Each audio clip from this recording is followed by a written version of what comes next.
This is Kurt Brown, St. Rambone.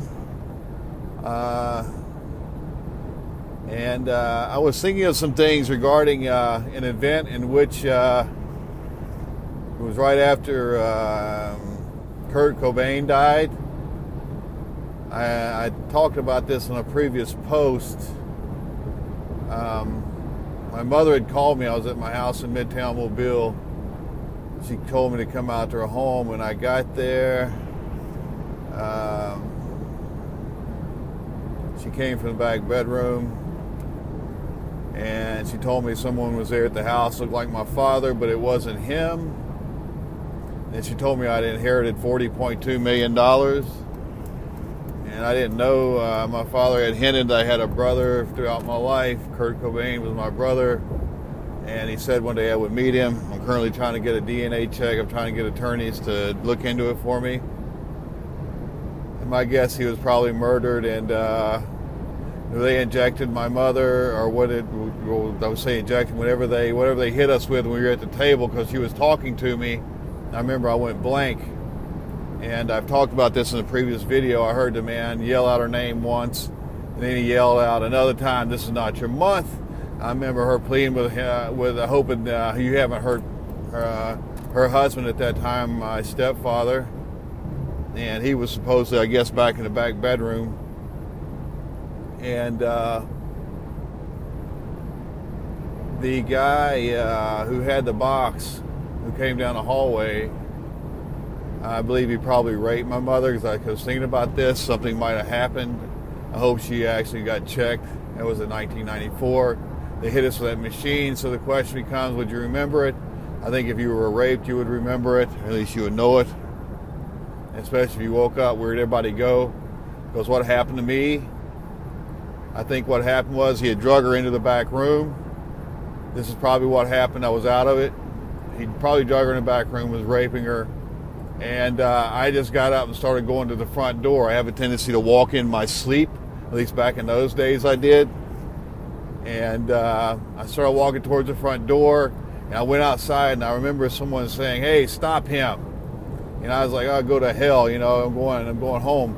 Who are you?" Or something like that. And I'm going home. When I got in my car and was driving off, and I thought I saw my aunt in the front yard. It was kind of a short, stocky lady. And I was talking to her like she was my aunt. She said, "Is your mother in the house?" I said, "Yeah." And but it wasn't my aunt I was talking to, and I don't know if they might have asked me that or not. But anyway, the woman drove up. Then when I left, I went to Midtown Mobile. I can just imagine I was probably driving across town, loaded as hell off of some sort of drug they gave me when I was forcibly, after I got knocked out. I imagine they injected me with something, trying to make me lose my memory or whatever. And I got to my house, and I remember I thought my wife was there. It wasn't my wife, but she asked me what did my mother want to tell me, and I said, "I don't remember. I think she just wanted to talk." And the person said, she just wanted to talk. I said, "Yes." But at the time, I had a neighbor across the street. They died. The man died like a few years after that, real young. His name was Stan Clark. And he had done some garage work for me, building a garage on my wife's house. He died like only a few years later. And I hope they didn't do anything to him, because I don't know if he might have seen it. It seems like I remember something about that also. To the Clark family, if they were hurt and trying to protect me, then I'm very sorry about that. In particular, Stan, I know that I don't remember talking to his wife about it, but I don't know if she knew. I don't even know if they were involved in it, if they knew. When my wife got home that evening, I was sitting on the couch, and I thought I'd talk to her. I was kind of like asleep, sort of, and I asked her, I said, "Where did you go?" I thought she'd been gone a long time. She said, "I've been at work all day," so I talked about that already. But it's funny to think I was driving across town. I probably got up and walked off under the influence of them drugs. I have a tendency to walk in my sleep. If I was going to anesthesia, I'd say, "You better tie me down, because I'm liable to get up and walk out of this operating room, go get some coffee, or go for a ride in my vehicle." It's kind of a weird thing about me. See, also, when I was in the Navy, what I was talking about just then was 1994, the death of Nirvana's Kurt Cobain. I think he was murdered. And I think some of the contracts or wheels or whatever they had worked up were probably destroyed and altered. I always knew something weird about that. Also, going back to 1983, I talked about the Flying Mason cement vibrator weapon tool. It was a Cyclops weapon that hit us. And I remember we were at sea. We were supposed to be doing some. It was late 1983 on the USS Reed FFG-30. We were supposed to be doing some military operations, fleet operations there in those months, and we were supposedly going to be refueling. And I don't know if it might have been a tender.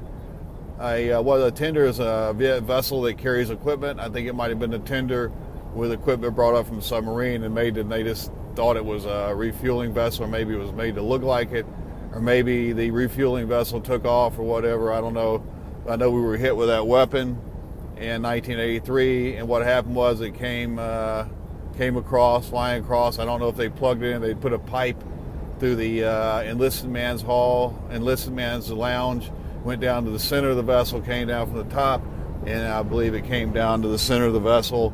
So whenever they brought in that Flying Mason cement vibrator, it was probably electronics or whatever, or something that would make it arc up a bit on the boat and stun us. But I did have a stroke, and that would be a very similar tool what the man had in the hallway that pulled it open and made me blank out. Very similar. Let's see here. What else is there? Yes. Anyway, I have had a stroke. Sometimes I forget what my topic's going to be. I do apologize. A couple of strokes. I'm still hanging in there. But I believe probably my mother, she might have been checked for rape that year. If she was checked for rape that year, I believe it had to do with Kurt Cobain and that inheritance money he was supposed to have gotten. From my own perspective, I'd never kill a brother for $1 trillion. Not for no amount of money would I do it, even if I was starving to death. It's not right to kill your brother. And it's not right to kill a man for his money, for the pure sake of that money, especially a young man like this. So sad, really. My only brother killed him, It's kind of weird. I'm trying to get a DNA check. I haven't gotten a call back from any attorneys yet on this. But my father laid the groundwork to tell me what was going on in '87. And I believe he told me that,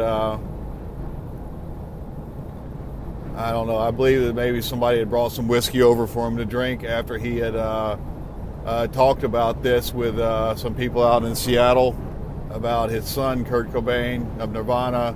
He was starting to rise to the top of the music charts. And I believe someone came to his home. He was staying in Theodore, Alabama at that time. My father was at an old trailer, and they had a little farm, a little plot of land out there, and him and another old man.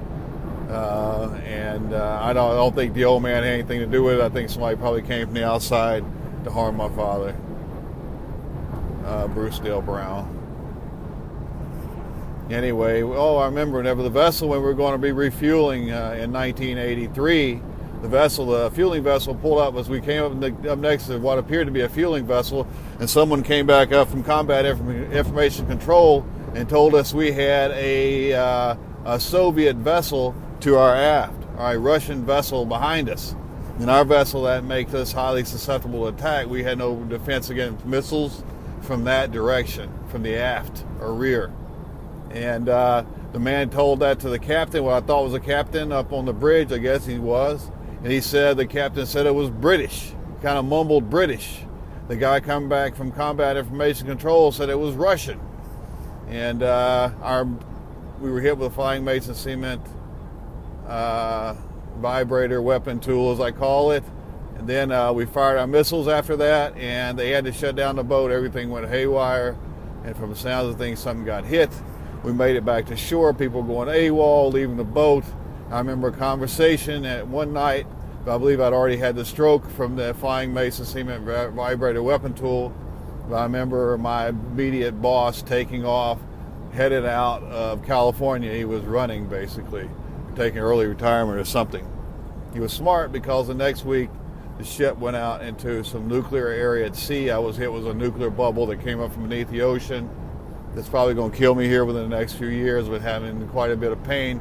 The government does not recognize it. I am,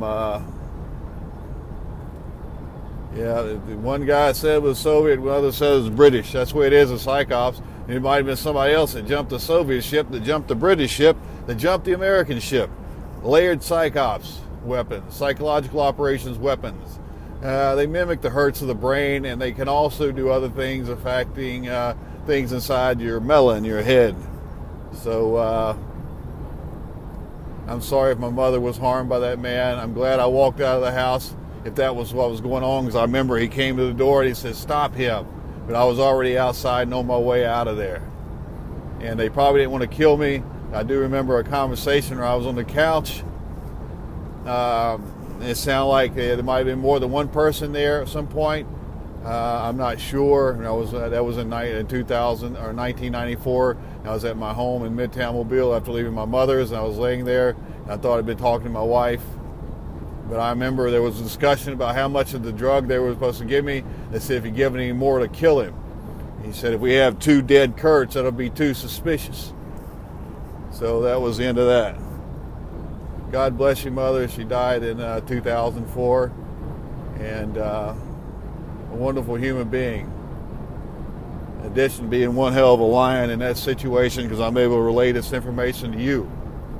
If you'll check to find out if my mother was tampered with in 1994, if she reported a police thing, let me know, because I don't know if or she reported the hospital. I don't know. I don't know if my stepfather, I think he did. He wasn't happy, and he actually mentioned something about this to me, if I'm not mistaken. We were hit. Psychops weapons do not play around. And those drugs I can give you make you forget things. They like to control your memory, control your money. This Kurt Brown, also known as Saint Rambone, former U.S. Navy quartermaster, also navigator, former Federal Deposit Insurance Corporation bank examiner, formerly investigative journalist. I'm just now coming out of a 32-year coma, stroke, memory loss kind of thing in the brain. And the memories came back, and I only wish I could have met my brother. He would have been a cute kid, I'm sure, too. Kurt Cobain. I thought about writing a song about him. About his little beanie deenie. Bing dang. Hello, bang dang. It's your family calling from Monroe County, Alabama jail. It's on sale, my little hail. Bang dang. It's Uncle Kurt in his truck.